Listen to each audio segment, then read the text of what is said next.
చివరిసారి భారత్ వేదికగా 2023లో జరిగిన ప్రపంచ కప్లో ఆడిన England senior star cricketer Joe Root మళ్లీ వన్డే జట్టులోకి వచ్చాడు.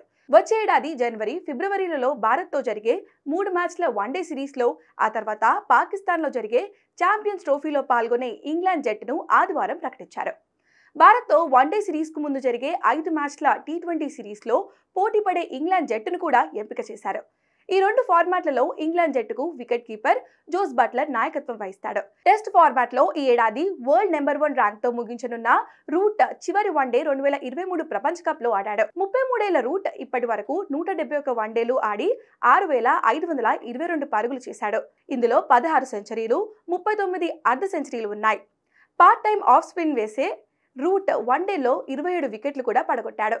మరోవైపు ఇంగ్లాండ్ టెస్ట్ జట్టు కెప్టెన్ ఆల్రౌండర్ బెన్ స్టోక్స్ భారత్తో జరిగే సిరీస్కు ఛాంపియన్స్ ట్రోఫీకు దూరం కానున్నాడు.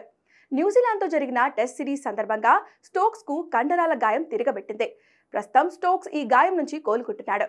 ఫలితంగా అతని పేరును సెలెక్టర్లు పరిగణలోకి తీసుకోలేదు.